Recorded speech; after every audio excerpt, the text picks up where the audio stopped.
Hey everybody, welcome back. This is HD, and it's time for game number 3 between Dimaga and Goody. And it looks like the players have decided to play on Metalopolis. Dimaga already wishing the good luck, have fun, GG, and ESC Goody replying right back with good luck, have fun. It looks like these players are going to spawn cross position here, which, as I always say, is going to favor the Zerg.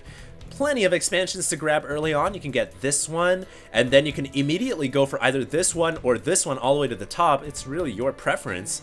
And it's a nice map, nice macro play for the Zerg. And on top of that, you've got these backdoor rocks, which, in my opinion, the Terran has to worry about a lot more than the Zerg. Obviously, yes, the Terran can kind of roll in through the back here, but it's not very likely. A Zerg player, however, can try some tricky plays. They can come up with roaches in the backside of the rocks, and obviously Terran players have a harder time dealing with two frontal fronts to defend with, rather than having just one narrow choke point. That's what Terrans love. That's the reason why they wall off. They like to build a barracks, they like to build supply depots at the ramp, and they like to wall off on one area. But when you present to a Terran player a second front to attack and defend with, that can cause a lot of troubles for Terran players. So look for that to possibly be a strategy that Dimaga is going to use. And look at that. Dimaga checks the area, this little valley right here, where oftentimes a lot of players will like to throw some kind of a proxy building, like barracks. The only thing that a Terran player could really throw up there right now. Yeah, Dimaga just checking there. So I guess he was a little concerned about the possibility of a cheese, but I don't think that's going to be the case this game. He is also going to throw up a very early hatchery, as has been his strategy all this entire series. Is just throw up a bunch of hatcheries.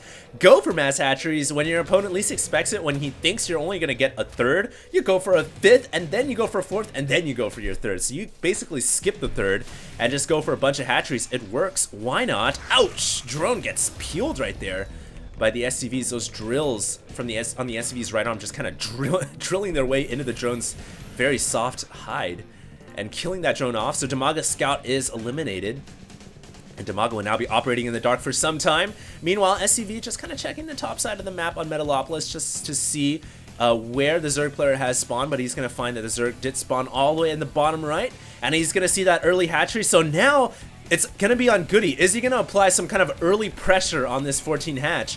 Obviously, he can bring out a couple Marines, he can build a couple bunkers in front of that natural expansion, or he may just opt to do something completely wild, like throw up a command center. Yes, we're going to have a command center coming up for Goody. So both players going to go super heavy macro, but Goody also throwing up a bunker as well. So basically, Goody is trying to apply some pressure while getting that expansion up. I like that strategy, but Dimaga, with those 4 drones, I think he's going to be able to deal with the Marine and the SCV very easily, and he's going to force them to run and scurry all the way back over to home and basically tell the Terran army tell Goody, the general, that things didn't work out as planned over there. So the SCV and the drone and the Marine are going to come back in. Goody, though, says it's okay. I'm going to go ahead and get my command center down. I'm going to go for my expansion, and that really wasn't meant to do that much damage. It was just meant to apply a little bit of pressure, force Dimaga to basically build more Zerglings that he needs to do, maybe make a spine crawler as we see here. And of course, the nice thing about bunkers, cancel, salvage, and recuperate your costs. It's really nice. I guess Terran players, I guess our distant human cousins in the future eventually embrace the idea of recycling. Salvaging is a great way of recuperating your costs. And I mean, obviously right now we don't recycle everything that we have on planet Earth. So in the future, our Terran redneck cousins will do so, and good for them. So anyways, Goody is going to be getting his factory down right now. He has barracks into factory. Obviously, he has his command center, going to get a second factory down, and like Pain User said in game number 1, Goody's all about getting that massive mech ball going. So he's going to have a ton of tanks, a ton of Thors, and a ton of Hellions. And it's Dimaga's basically option on how he wants to deal with that. He can try to bust down the front door really quickly before the mech ball really starts rolling. Maybe even attack him before the natural expansion really gets running. Or, like Dimaga really loves to do, just go for mass economy. Get a bunch of hatcheries. And this is the map to do it on. Go for your third, go for your fourth, go for your fifth. Or, like I said before, go for fifth first, then fourth, then third, you know? Yeah, the reason why I say that is just kind of like a little joke, you know, get a ton of hatcheries when your opponent expects you to only get one more. But what do we have here? We actually have a ton of Zerglings coming out for Dimaga, so this is already a little peculiar.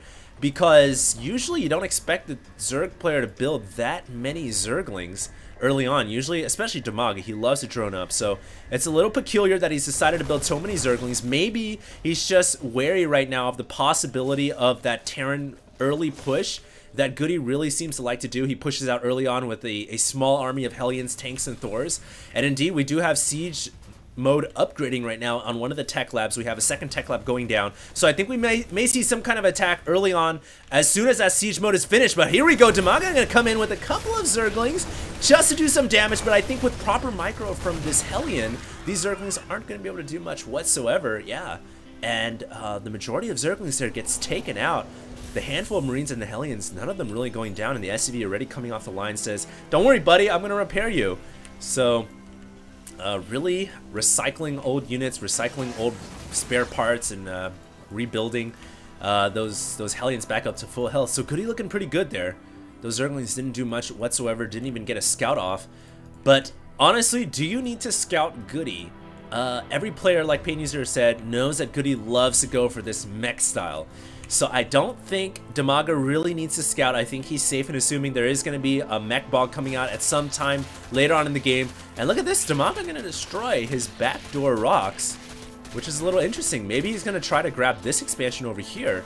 That would be a very tough place for Dimaga to hit, because it's all the way in the back. Dimaga would have to, excuse me, Goody to hit. Goody would have to basically destroy these rocks to reach that expansion. So that's a nice spot to expand to, and because Dimaga loves to expand everywhere, hey, why not go for the hidden spots where the Terran player least expects it. And the Hellion here, the little motorcycle on 4 wheels, comes up to the top side, sees no hatchery going up there. We do have 9 Mutalisks right now coming out for Dimaga, so Dimaga is gonna try to take control of the skies early on, and I like that. Just like in games 1 and 2, he's gonna try to do a little bit of Mutalisk harass. And it's going to come down to Goody, whether or not he's going to be able to defend against that. We can see right now he's throwing up what seems to be a 3rd and a 4th factory, and he's even adding on some Viking support as well. I do like Vikings in general versus Mutalisks. You need a lot, though, to deal with large Mutalist numbers, but in general, if you just have 1 or 2, they can be very vulnerable and susceptible to large flocks of Mutalisks. So I don't know how that's going to play out. We can see Dimaga coming out the backside right now. He's got about 8 Mutalisks, maybe 9, and he's already on the bottom side of the natural expansion. Goody, though, has a missile turret in the back, and he's got a Thor there, so he's really well secured. He's even got a missile turret down here to the south. So I honestly don't see these Mutalisks doing all that much damage for Dimaga. And we can even see a Viking here on patrol, so that Viking is going to be able to basically outrange these Mutalisks whenever necessary, and I honestly do not believe that Dimaga is going to be able to do much damage whatsoever. Here we go, though. Dimaga going to fly over this Thor. This could be a very bad maneuver, as there's still another Thor in the back and a Viking. So Dimaga, oh wow, he didn't lose any Mutalisks, I don't believe, so lucky him. That could have gone really bad. Actually, I think he did lose 1 Mutalisk, because he had 9 originally, and now he's only down to 8. So really, really bad right there for Dimaga, not really doing much damage whatsoever. Goody showing that his defense system is airtight, literally. Most players, most people say watertight, but this is literally airtight. Nothing breaks through this from the air, because there's just so many Thors, so many missile turrets, and there's Vikings to boot. So I think Dimaga's Mutalisk harass strategy here is just going to have to go on the back burner for a while, and he's going to have to figure something else to deal with that. He's going to probably, in my opinion, go for Roaches, because there's so many Thors right now, and one of the best units to deal with Mass Thor is Roaches. Muta-Roach, in fact, a very good combination, and just mix in a couple Banelings to deal with repairing SCVs and the here or there Marine. And I think that's what we're gonna see pretty soon here. Keep in mind, large flocks of Mutalisks right now for Dimaga. He's actually got 2 different control groups for Mutalisks. No, scratch that. He just has 2 different flocks of Mutalisks. One in the main, one over here on the outside. So basically 1 for defense, 1 for offense, but I really don't know what Dimaga's concerned about.